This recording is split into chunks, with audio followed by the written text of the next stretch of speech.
I love shooting. আমার যেমন acting করতে খুব ভালো লাগে। হ্যাঁ, মাঝে মাঝে আমার সবচেয়ে অ্যানোয়িং লাগে হচ্ছে মশার কামড়। আমি সেম অ্যাকশনটাই মানে এরকম আইসক্রিম করে ছুঁড়ে দিয়ে দৌড় দিচ্ছিলাম হি হি করতে করতে। ধাপ করে দেখলাম যে আমি কোথায় জানি উষ্টা খাইলাম, ব্যালেন্স হারিয়ে এমন ভাবে পড়লাম যে পুরা হাঁটু টাটু ছিলে, মানে অবস্থা খারাপ। উৎসবের যে পারফরমেন্স সেটা নিয়ে তুমি দর্শকের ফিডব্যাক কেমন পেয়েছো? আমি খুব মজা পেয়েছিলাম। আমার ছোটবেলার স্বপ্ন ছিল আমি জাহিদ হাসানের সাথে কাজ করব এবং তার মেয়ের Screen share চরিত্রে করবো, এটা হ্যাঁ। কেমন লেগেছে? উনি আমাকে অনেক আদর করে, মেয়ের মতো করে আদর করে। ফুল মানুষ কখনো জীবনে এসেছে কিনা তোমার? এটা আমার মনে হয় যে সবারই আসে। হ্যাঁ, true. And, কেউ কেউ ভালো মেমোরিজ দেয়, লেসন দেয়, আবার কেউ কেউ রয়ে যায়।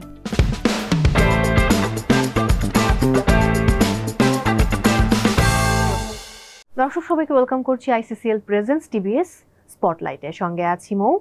আমার সঙ্গে আজকে যিনি রয়েছেন দর্শক, তিনি আমার বেশ পছন্দের। খুব সাদামাটা থাকতে তিনি পছন্দ করেন, কিন্তু ভেতরে কেমন একটা আর্ট রয়েছে। আর একটু যদি বলি, গত 1 বছরের কথা বললেই না বলতে পারি যে অভিনয় দক্ষতা দিয়ে তো দাগ কেটে গেছেন মনে। নতুন কথা না, এটা পুরনো কথা। কিন্তু প্রথম সিনেমা দিয়ে তিনি বাজিমাত করেছিলেন, নটরাই দিয়ে তিনি পেয়েছিলেন জাতীয় চলচ্চিত্র পুরস্কার। তিনি অনেক বেছে বেছে কাজ করেন, তবে পর্দায় তার উপস্থিতি যতটুকুই হোক না কেন, সেই উপস্থিতি আমাদের মন ছুঁয়ে যায় এবং আমরা তাকে নিয়ে কিন্তু উৎসব মুখর সময় কাটাতেই পারি।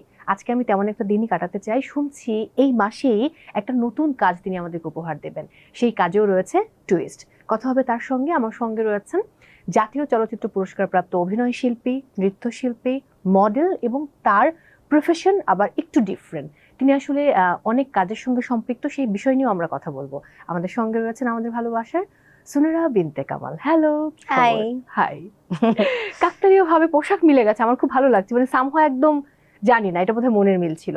এটা আমার সাথে যারা আমার মানে আমি যাদেরকে খুব পছন্দ করি, হ্যাঁ। আমি দেখি তাদের সাথে মিলে যায়। এজন্য আমি ঢুকে Okay. এতবার দিকে তাকে মানে তাকে আমি লাইক ওরটা কিভাবে মিললো।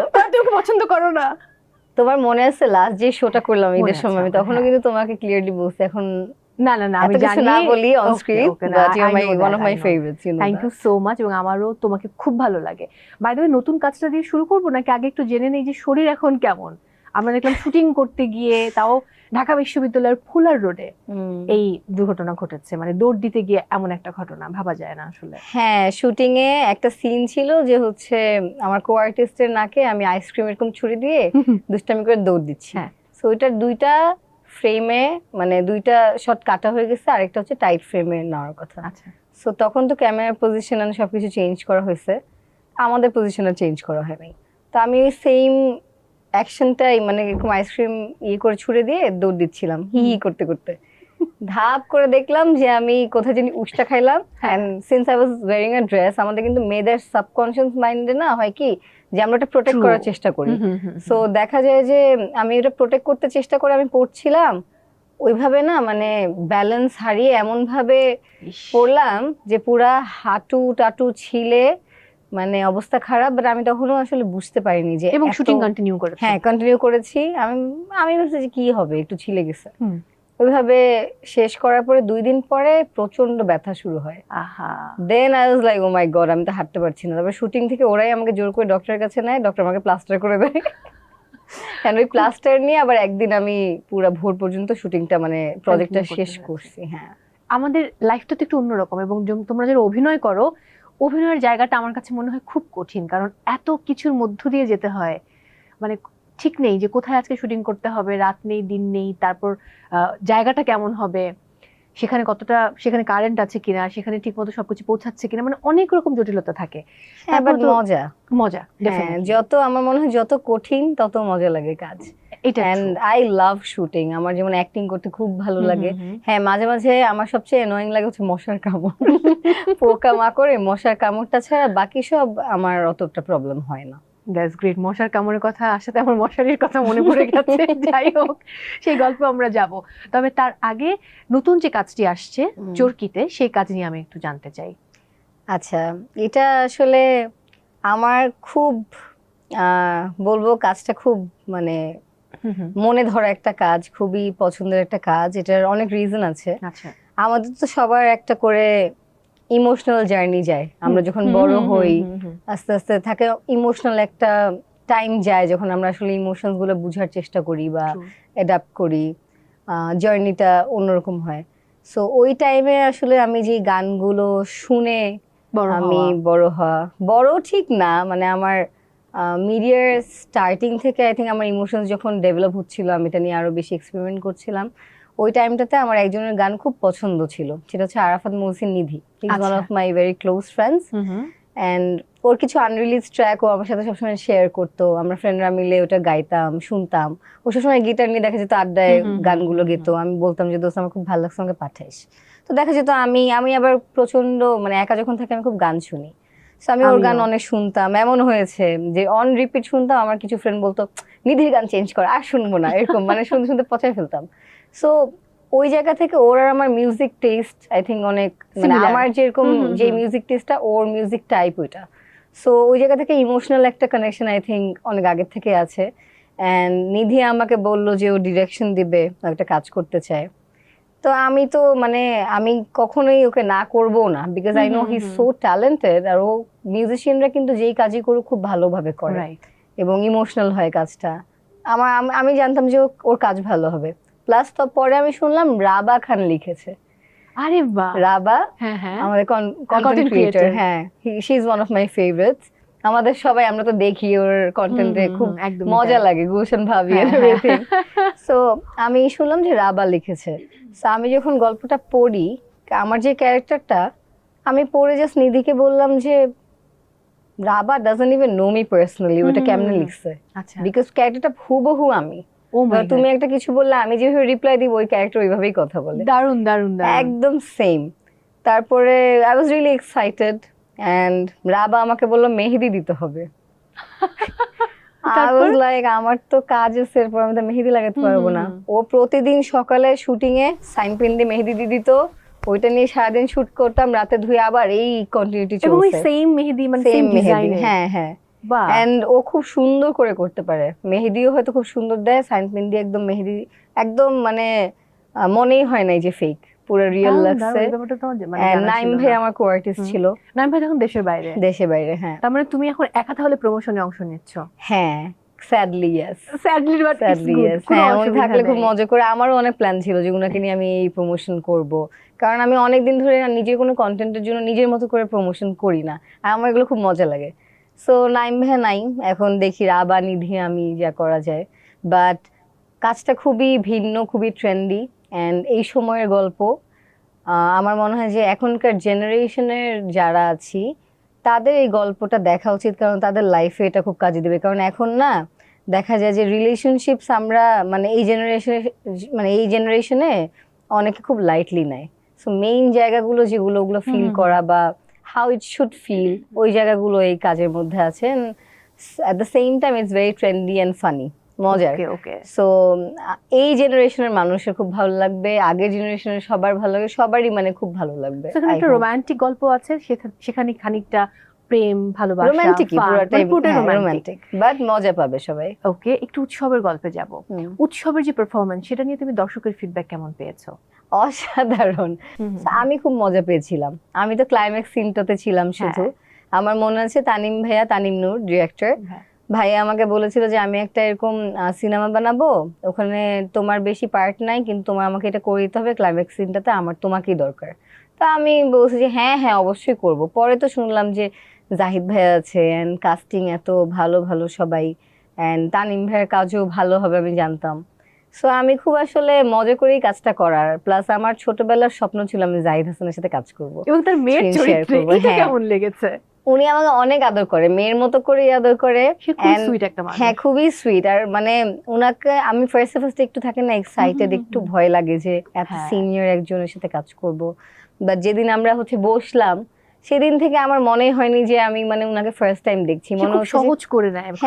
হ্যাঁ, আর এমন ভাবে মানে আমাকে সে বলে যে তুমি পুরো পুষ্পির মতো দেখতে। ফার্স্ট দিনই বলছে উনি যে মেয়ে, বলছে পুরা তোমাকে দেখলে আমার পুষ্পির কথা মনে হয়। তো ওই জায়গা থেকে বাবা মেয়ের ইমোশনস, ওই ডেভেলপমেন্টটা ওখানেই হয়ে গেছিল, কানেকশনটা। এবং তোর কথা বলার যে ডায়লগ ডেলিভারি আমার খুব মজা লেগেছে লিটারেলি। মানে ওই সময়টায় হ্যাঁ কি সুন্দর সে বাংলা বলার চেষ্টা করছে, প্রমিত বাংলা, এবং একটা শব্দ ছিল একটা শব্দ ভুল উচ্চারণ ছিল, এটা তো ইচ্ছে করে মানে গজা script-এ। খিচুড়ি, হ্যাঁ হ্যাঁ, হ্যাঁ, গজা হ্যাঁ। খিচুড়ি, এটা খুব মজার ছিল। একটা ফানি জিনিস হচ্ছে আমি মিডিয়াতে আসার আগে I use to talk like that. তাই? ইয়া, তার মানে তুমি কি প্রমিত বাংলাটা তোমাকে শিখতে হয়েছে? আমার বাংলা খুবই বাজে ছিল আগে, আমি স্বাভাবিক, বাংলা যেহেতু তুমি পারতাম পড়েছো কিন্তু level এ বাংলা হ্যাঁ। শুনলে মানে থাকে না, অ্যাট্রাকটিভ লাগতো না, আমার বাংলাটা খুবই উইয়ার্ড ছিল। বাট আমার মনে হয় এখন আমার বাংলা অনেক ভালো, অনেক অনেক ভালো। ভালো। এটা কি নডরাই করার আগে চেঞ্জ হয়েছে নাকি যখন শুরু করলে নডরাই startটা? করার সময়ও চেঞ্জ হয় নাই, আচ্ছা। তখন মাত্র হচ্ছে নডরাইয়ের সময় কিন্তু আমাকে দেওয়া হয়েছিল হচ্ছে ইংলিশে লেখা বাংলা স্ক্রিপ্ট, আয় হায়। আমার ওইভাবে পড়তে হতো। এখন আমি একদম ফ্লুয়েন্ট ঠিকঠাক মতো পড়তে পারি, বাট তখন আমার এটা না আমার দোষ না, আমার স্কুলে আমাদের বাংলাটাকে এত প্রায়োরিটি ভাবে তা মানে হ্যাঁ, হ্যাঁ, নেওয়া শেখানো হয়নি, হয়নি। শেখানো হয়নি। সো যেটা আসলে আমি না, আমার স্কুলের সবাই এটা কানেক্ট করতে হবে, হুম, হুম, স্কলাস্টিকার, যে বেসিক বাংলা শিখাতো বাট অত ভালো করে শিখায়নি, যেটা আমার ধরো এখন তো অনেক বাংলা দরকার হয়, হুম, হুম, হুম। এবং আমার মনে হয় এটা খুব দরকার, জরুরি শিখানো। হ্যাঁ অবশ্যই। বাট আমাকে ওইভাবে শিখানো আমি নিজে শিখেছি আমি ঠিকঠাক করে। শুনছিলাম ঠিক কদিন পরেই তুমি আবার দেশের বাইরে চলে যাবে শুটিং এর জন্য। হুম হুম। সেই কাজ নিয়ে কি আজকে খানিকটা দর্শকদের সাথে শেয়ার করা যায়? হ্যাঁ, আমি থাইল্যান্ড যাব, 3টা প্রজেক্ট করব হোপফুলি, নাটকের কাজ। এটা হচ্ছে মাবরুর রাশিদ বান্না ডিরেক্ট করবে, সো এটার জন্য বাইরে যাওয়া হবে, এবং এসে আরেকটা ভালো কাজে ঢুকবো, এটা এখনই না বলি, দর্শক আছে, কোনো দেখবে। অসুবিধা খুবই নেই। ভালো একজন ডিরেক্টরের সাথে কাজ, আমার যেমন খুব ভালো ভালো ডিরেক্টরের সাথে কাজ করতে খুব ভালো লাগে, so I am really excited. And আমার কাছে মনে হয় তুমি অনেক লাকিও। মানে তুমি দেখো যে দাগি, সেখানে আমি শুরুতে বলছিলাম লিখন আমাদের মনে দাগ কেটে রয়েছে। বাই দ্য ওয়ে, একটা প্রশ্ন করতে চাই, তুমি কি কখনো মানে পচা শামুকে কখনো পা কেটেছে? না, টু বি অনেস্ট এটার মানে আমি জানি না। মানে ভুল করা, আমরা দেখা যায় যে অনেক ও সময় আচ্ছা, আচ্ছা। একটা ভুল মানুষকে জীবনে ও এটা তো, বাছাই করে ফেলি। এটা তো হয়ই So, না, এটা সবার কি হয়। অনেক খুব আমরা হয়তো একটা বাংলায় মানে প্রবাদ প্রবচনে হয়তো অনেকে বলে যে পচা শামুকে পা কেটেছে। হুম হুম। তো আমি জানি না এরকম ভুল মানুষ কখনো জীবনে এসেছে কিনা তোমার। এটা আমার মনে হয় যে সবারই আসে, হ্যাঁ, true. এন্ড কেউ কেউ ভালো মেমোরিজ দেয়, লেসন দেয়, আবার কেউ কেউ রয়ে যায়। হ্যাঁ, সো বয়স তো এখনো খুব কম না, এক্সপিরিয়েন্স তো অনেক হয়েছেই লাইফে, বাট আমি সবকিছু পজিটিভলি দেখি আসলে। আমার মনে হয় যে ব্যাড এক্সপিরিয়েন্স গুলো লাইফে সবচেয়ে বেস্ট লেসন্স গুলো দেয়। সো ইয়া, অবশ্যই আছে, লেসন্স তো পেয়েছি অনেক। নাচ কতটা মিস করো? অনেক। আমি তোমার প্রতি এটা নিয়ে আমার একটা দুঃখ আছে যে তুমি কেন নাচটা মানে এখন করো না, এত ভালো নাচ করতে। সময় পাই না, ইচ্ছা আছে, সময় পাই না। যেমন এই যে কালকেও কথা বলছিলাম আমার একটা ইয়ের সাথে, যার সাথে প্র্যাকটিস করার কথা, এর মধ্যে ইনশাল্লাহ যে একদিন স্টুডিওতে প্র্যাকটিস করব। আমি মানে মাঝখানে সময় পেলাম, বাট আমার severe asthma plus blood infection হয়েছিল, তো ওইটার জন্য অনেকদিন বেড রেস্টে। আমার না এই মানে শরীরটা ব্যাক এন্ড ফোর্থ খারাপ হচ্ছে। আমাকে অনেকে বলে যে তোমার নজর লাগতেছে, নজর কাটাও, আমি এগুলো আসলে তো বিলিভ করি না। আমি চেষ্টা করছি মেডিকেলি ভালো ফুড এন্ড ভালো হ্যাবিট দিয়ে করা। আমাকে অনেকে ফোন দিয়ে বলে তুমি ফেসবুকে ছবি কম দাও, তোমার নজর লাগে। আমাকে বলছে না, আমাকে বলতেছে যে তোমার এত ভালো ভালো কাজ করতেছো তুমি, তোমার নজর লাগতেছে। আমি আমি তো হেসে উড়ে যাই, কি বলে এগুলা। বাট দেন अगेन মুরব্বিরা অনেক কিছু বলে, আম্মু যেমন সেদিন কি জানি দিয়ে গা ঝাড়াইলো, আমি হাসতেছিলাম। But it's fine, it's what they believe. But আমি চেষ্টা করতেছি যে ধরো ঠিকঠাক মতো খাওয়া দাওয়া এন্ড প্রপার রেস্ট নাও, যাতে সামনে শরীরটা খারাপ না হয়, নাচ, অভিনয়, অফিস সব ঠিকঠাক মতো করতে একটা পারি। সময় প্রচুর নাটকের অফার আসতো এবং সেই সময়টা তুমি নাটক ছেড়ে দিতে, সিনেমার দিকে ফোকাস করতে চেয়েছো, এবং তোমার সিনেমাগুলো একটু ডিফারেন্ট। তুমি যে কাজগুলো করেছো প্রত্যেকটাই খুব মানসম্মত, সবার সামনে তোমাকে খুব আলাদাভাবে উপস্থাপন করেছে কাজগুলো। এখন যদি প্রপার স্ক্রিপ্ট পাও তাহলে কি নাটকে আবার একটু একটু করে সময় দেবে? যেটা হয়েছে সেটা হচ্ছে, আমি যখন ফার্স্ট স্টার্ট করি আমার একটা সবসময় এটা মডেলিং এও হতো, আমি যখনই কোনো কাজ হতো আমার মনে হয় যে ফার্স্ট কয়েক বছর একটু বুঝে শুনে সব করতে হয়, যাতে আমার একটা জায়গা আমি ক্রিয়েট করতে পারি। সো আমার মনে হয় যে সিনেমার ওই জায়গাটা আমি ক্রিয়েট করতে পেরেছি, মানুষ জানে যে আমি কি পারবো না পারবো। এখন আমার সময় হচ্ছে শেখার প্রপারলি এবং প্র্যাকটিসে থাকার, নতুন নতুন এক্সপিরিয়েন্স গ্যাদার করার। সো এখন আমার মনে হয় যে আমি সব প্ল্যাটফর্মেই কাজ করে দেখতে চাই, যে আমি যেমন সিনেমা যখন করেছি আমি তখন একরকম করে শিখেছি, নাটক কয়েকটা করেছি, আমার মনে হচ্ছে এইটার ফিল পুরোপুরি ডিফারেন্ট, অ্যান্ড এটার অ্যাক্টিং স্টাইল থেকে শুরু করে সবকিছু ডিফারেন্ট, আবার ওটিটি ডিফারেন্ট। সো আমি সব মিলেমিশে কাজ করতে চাই, বাট দেন अगेन আমি চেষ্টা করি যে আমি যেটাই করি যাতে সুন্দরভাবে দর্শকের কাছে প্রেজেন্ট করতে পারি। That's great. একটা ব্যাপার আমার জানার আছে,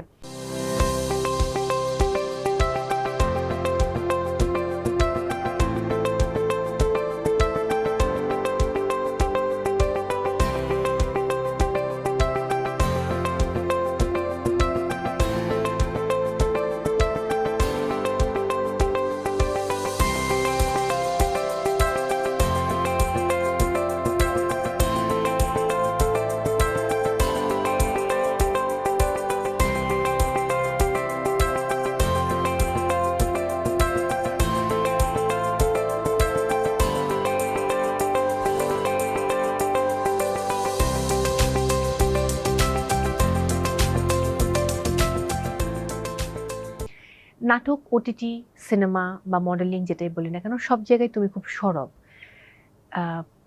কখনো হয় না যে একটা সময় পরে গিয়ে নিজের মনে হলো আমি ডিরেকশনও দিতে পারি, কারণ তুমি যেহেতু তুমি যে জায়গাটা কাজ করো, তুমি একজন ক্রিয়েটিভ হেড হিসেবে আছো, তো সেখানে কিন্তু তোমাকে আলটিমেটলি ওই কাজের ডিরেকশনটা দিতে হয়, টিমকে বোঝাতে হয়।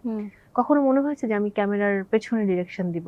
মনে হয়েছে, আমার মনে হয় যে আমি ক্যামেরার পিছে ভালোই কাজ করতে পারবো, বাট সেটা এখন না। আমি নিজের কাজগুলো আগে, আমি তো অ্যাক্টিং খুব ভালোবাসি, আমি আগে নিজের কাজগুলো করি, কারণ হচ্ছে ক্যামেরার পিছে যখন কাজ করবো তখন আমি ক্যামেরার সামনে আসবো না, কারণ আমি ফুল ফোকাস যেটা করতে চাই ওখানেই দিতে চাই। সো যদি আমি অতটা শিখতে পারি, দক্ষ হই, তাহলে হয়তো ফিউচারে ট্রাই আউট করতে পারি। আজকে যখন তুমি একটা খুব সুন্দর সাদা ব্যাগ নিয়ে এসে এখানে রাখছিলে এবং বলছিলে যে এটা যেন ময়লা না লাগে, তো তোমার ওসিডি প্রবলেম আছে? আমার হ্যাঁ ওসিডি আছে, এবং আমার প্রচন্ড লেভেলের ওসিডি আছে। আমার ওসিডিটা কিরকম, ধরো আমি যখন বাসা থেকে বের হই, রুম লক করে বের হই। হ্যাঁ, কারণ এমন না যে ধর রুম থেকে কেউ কিছু নিবে বা কিছু করবে। আম্মুর একটা অভ্যাস হচ্ছে, সে আমার লাইফ ইজি করার চেষ্টা করে, এবং হ্যাঁ আমার রুমে ঢুকে সে এটা ক্লিন করবে, এটা করবে, এটা করবে, এটা করবে। সে তো ভালো করছে, কিন্তু আমার যেটা হয়, আমি ধরো ফোনটা আজকে এইভাবে রাখছি উল্টা পাল্টা ভাবে, ওটা ওইভাবেই থাকতে হবে। আমি যেটা যেইভাবে রাখবো আমার ঢুকে ওটা ওইভাবেই পাইতে হবে। ওটা যদি কেউ ধরে, আমার পুরা মাথা এদিক থেকে ওইদিক হয়ে যায়। ধরো আমি আমার ক্লোজেট রুম, আমার রুমের সাথে আমার ক্লোজেট রুম, তো মাঝে মাঝে হয় কি শুটের সময় অনেক অগোছালো হয়ে যায়। খুব স্বাভাবিক এটা। হ্যাঁ, সো আমার হচ্ছে কথা যে আমি শুট শেষ করে আমি নিজে ওটা গুছাবো। কোথায় কি আছে আমি জানি, আউলানো থাকলেও আমি জানি যে ওটা ওখানে আছে, আমি খুঁজে পাবো, ওই আউলানোর মধ্যে আমি খুঁজে পাবো। বাট কেউ যদি ওটা গুছায় অন্য জায়গায় রাখা, ওইটা আমি আর খুঁজে পাই না। আম্মুর সাথে সেদিন আমি চিল্লাচিল্লি করছি, পরে আমার আবার নিজেরই মনে হয়েছে যে আরে আম্মু তো ভালোই করতে চাচ্ছিল, এরকম করলাম। পরে আবার ডাক দিছি, সরি বলি নাই, কিন্তু আমি আম্মু শোনো, এটা এরকম করে থাকলে আমি না ওখান থেকে ওই দিক থেকে খুঁজে বের করতে পারবো যেটা এখানে আছে, সেটা একটা মুজাই হোক, তুমি এটা ধরো না। যদি গুছাইতে হয়, যেটা যেখানে পাইছো ওটা ওখানেই গুছায় রেখো, আমি দেখো হলে আবার রিঅর্গানাইজ করবো। বাট বেস্ট হবে যদি না টাচ করো কিছু। এটা আমার আম্মুর সঙ্গে আমার সেম প্রবলেম, এবং সে গুছিয়ে রুমের মধ্যে মানে সে সরাই ফেলে, তখন আমি খুঁজে পাই না কোথায় কি আছে। সে রাখে তার মতো করে গুছায়, কিন্তু ওইটা আমাকে দিয়ে আবার হয় না। সো আমার ওসিডি হচ্ছে আমার জিনিস আমার মতো করে থাকতে হবে। কিন্তু কখন এরকম হয়েছে যে শুটিং করতে গিয়ে তো অনেক প্রবলেম হবার কথা ওসিডির জন্য? আমি অ্যাসিস্ট্যান্ট বাদ দিয়ে দিচ্ছি সেদিন, কারণ হচ্ছে আমি যখন অ্যাসিস্ট্যান্ট থাকে না, আমার সব ঠিকঠাক থাকে, আমি জানি কোন ব্যাগে কি আছে। অ্যাসিস্ট্যান্ট নিয়ে দেখলাম যে 3টা শুটে 3টা জিনিস হারালো। আর আমার সেটা ছোট্ট 2 টাকার জিনিস হোক, ওটা আমার হারানো যাবে না, আমার সব হচ্ছে খুব পছন্দের জিনিস। সো আমি জাস্ট বাদ দিয়ে দিছি, দরকার নেই, আমি একা একা কষ্ট করে কাজ করব, কারণ আমি ওই ব্যাগে ওইটা ফেলি, ওটা আউলানো থাক, ওটা ওইভাবেই থাক, কোনো সমস্যা নেই। তোমাকে নর্মালি দেখলে মনে হয় যে তুমি বোধহয় একটু রাগী, একটু মুডি, সবার সাথে মিশতে পারো না, বাট আমার আবার কখনো কখনো মনে হয় ফ্রেন্ডসদের সাথে তুমি একেবারেই ডিফারেন্ট একটা সোনেরা। আসলে তুমি কেমন? যেরকম ভাবলা ওরকমই। আমি হচ্ছে সবার সাথে কথা বলি না, মিশি না, জাস্ট আমি কানেক্ট করতে পারি না তাদের সাথে, আমি চেষ্টা করি না। যাদের সাথে কানেকশন হয়ে যায় তাদের সাথে আমি আবার খুবই নির্লজ্জ, উড়াধুরা, যেমন সে তাই, কোনো মানে ফিল্টার নাই। এটা কিন্তু খুব ভালো। এরকম ফিল্টার ছাড়া তোমার বন্ধু কজন, আমাকে সেটা বলো। আছে, আমার আলহামদুলিল্লাহ ভালো ভালো বন্ধু আছে। বন্ধু ভাগ্য কয়জন হাতে গুনে বলতে পারবো না, বাট এক এক টাইপের ফ্রেন্ড, আমার সব টাইপের ফ্রেন্ড আছে। আমার বেস্ট ফ্রেন্ডের নাম গালিব, ও হচ্ছে মানে আমার অনেক ছোটবেলার ফ্রেন্ড, অ্যান্ড ওর সাথে আমার পুরো লাইফে, মানে ওর সাথে আমার প্রতিদিন ঝগড়া লাগে। ঝগড়া মানে কি, আমি ওকে কিছু একটা পাঠাইছে, ও আমাকে বলে এই বেটা, এইভাবে ডাকে। আমি বলছি এই তুই আমাকে বেটা বেটা ডাকস কেন, আমি মেয়ে না? বলে তুই আবার মাইয়া নাকি, ওইভাবে এরকম করে কথা বলে আমার সাথে, চ্যাট গায়া ভাষায় কথা বলে।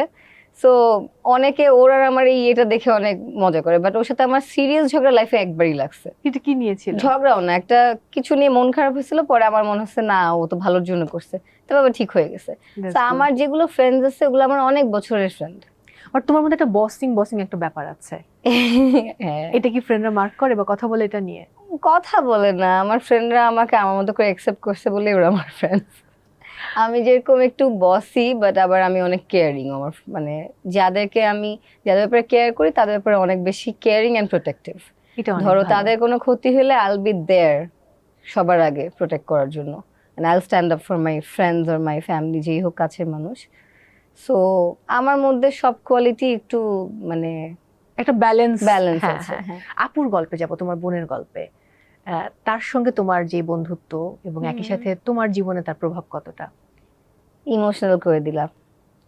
আই হোপ এটাও না দেখুক, আই হোপ না দেখুক, কারণ হচ্ছে আমার বোনের সাথে আমার রিলেশনশিপটা, ধরো ও আমার 6 বছরের বড়, ও আমার বেস্ট ফ্রেন্ড প্লাস আমার মা, ওই দুইটা কম্বিনেশন একসাথে। দেখা যায় আমি ওর সাথে খুব দুষ্টামি করতে পারি, আবার কিছু কিছু জায়গায় ওকেই আমি সবচেয়ে বেশি ভয় পাই। আমার মনে হয় ও মাই গড আপনি জানলে তো মেরে ফেলবে, কিন্তু আম্মু আব্বুর ব্যাপারে কিন্তু এটা আমার হয় না। আচ্ছা, আমার বাবার সাথে আমি খুব বেশি ফ্রি ছিলাম না আগে থেকে, এখন একটা সুন্দর রিলেশনশিপ আছে। বড় হওয়ার পরে বুঝতে পারছি যে না, বাবার সাথে হয়তো এইভাবে কথা বললে আমি মানে এরকম আগে ভয় পেতাম। সো এখন বাবার সাথে একটা সুন্দর আন্ডারস্ট্যান্ডিং এর জায়গা আছে। আম্মুর সাথে তো আম্মুই, বাট বোনের সাথে ওইটা মানে আমি এটা এক্সপ্লেইন কিভাবে করবো, আপনি নাই এখন, বাট ছোটবেলায় আসলে আপনি কোথায় দেশের বাইরে? অস্ট্রেলিয়া থাকে ও হাজবেন্ডের সাথে। সো ও যখন যাচ্ছিল তখন আম্মু খুব কান্নাকাটি করছিল, না আমি বলছিলাম যে কাঁদতেছো কেন, কি মরে যাচ্ছে নাকি, বাইরে যাচ্ছে, তুমি যাবা আপনি আসবে, সমস্যা কিরকম করছো কেন? তো এয়ারপোর্টে যখন দাঁড়াই আমরা, ও যখন চলে যাচ্ছে আমার মানে অবস্থা খারাপ, কারণ আমরা 3 ভাই বোন কখনো সেপারেট হইনি, আমরা সবসময় একসাথে ছিলাম।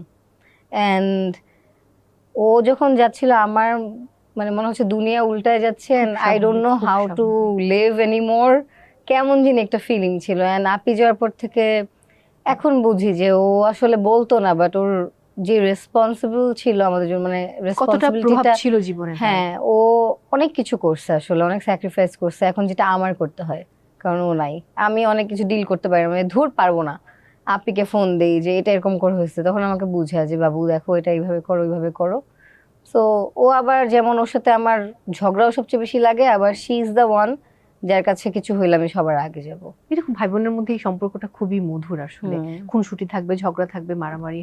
I miss her so much. আমি চেষ্টা করবো এর মধ্যে অস্ট্রেলিয়া যাওয়া। ভাই আমার সাথে আছে, ও ইউনিভার্সিটিতে কিছু জায়গায় স্কলারশিপ হয়েছে, এখন ভিসার প্রসেসিং চলছে, ও চলে যাবে দেশে, হয় অস্ট্রেলিয়া বা টার্কি কোথাও। তারপর তুমি একা হয়ে যাবে।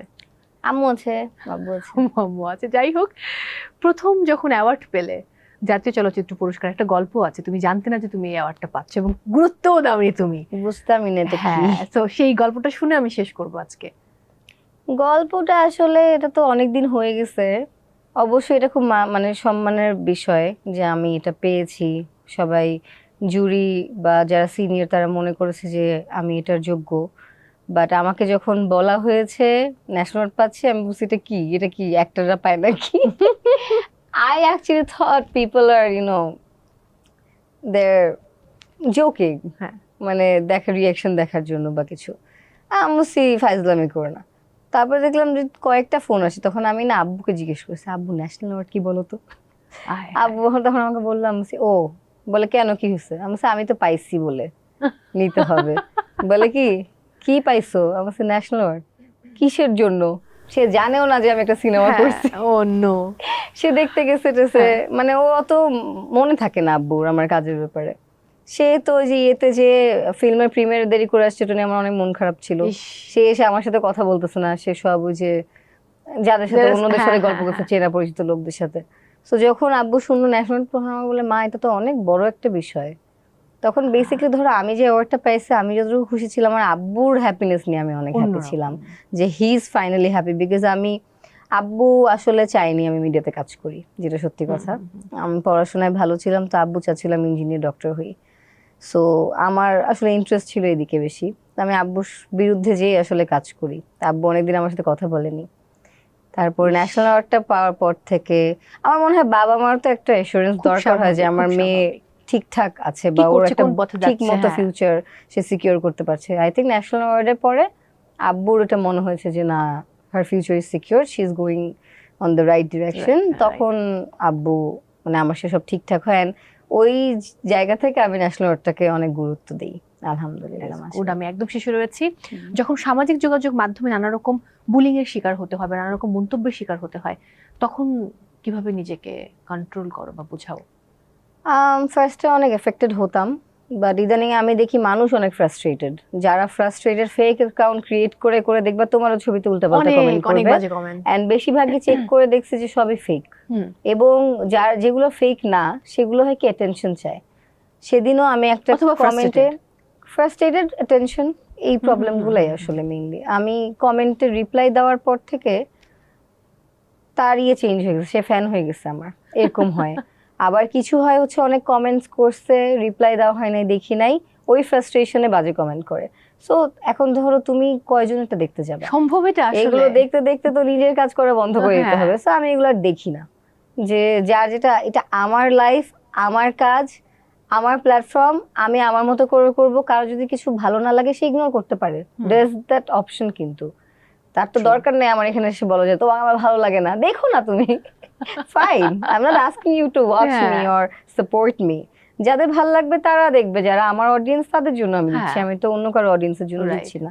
সো আমি এইভাবেই আসলে জিনিসগুলো ইগনোর করতে চেষ্টা করি, আর আমি পজিটিভ দিকে আমার লাইফটা আগানোর চেষ্টা করি। আবারও অনেক অনেক ভালোবাসা, অনেক ভালো কাজ উপহার দাও। সেই প্রত্যাশার নাচটা প্লিজ এটা একটু মাথায় রেখো। অ্যাজ অ্যান অডিয়েন্স, একজন ভক্ত হিসেবে তোমার কাছে এটা আমার রিকোয়েস্ট। তোমার সাথে কভার করবো একটা নাচে যাও। ও দারুণ দারুণ দারুণ, আমি একদম দুই পায়ে খাড়া। এবার দর্শকদের উদ্দেশ্যে কিছু বলো, তারপর আমি শেষ করছি। দর্শকদের উদ্দেশ্যে বলবো যে আমরা যারা এন্টারটেইনমেন্ট জগতে কাজ করি, আমরা আসলে আপনাদের জন্যই কাজ করি। কাজে যতটুকু আপনারা দেখেন তাদের পিছে আসলে আমাদের শ্রম অনেক বেশি থাকে। সো আপনারা আমাদেরকে সাপোর্ট করবেন, আমাদের কাজ ভালো লাগুক মন্দ লাগুক, ভালো লাগলে দেখবেন, খারাপ লাগলে জানাবেন, বেটার করার চেষ্টা করব। অ্যান্ড সবাই ভালো থাকবেন, সুস্থ থাকবেন, আমাদের জন্য দোয়া করবেন, নিজে ভালো থাকবেন, ফ্যামিলিকে ভালো রাখবেন। আবার অনেক ভালোবাসা। দর্শক, বিদায় নিচ্ছি আজকের মতো আইসিসিএল প্রেজেন্স টিবিএস স্পটলাইট থেকে। দেখা হচ্ছে আবারও নতুন অতিথিকে নিয়ে একই সময়। সবাই অনেক ভালো থাকুন আর টিবিএস এর সঙ্গে থাকুন।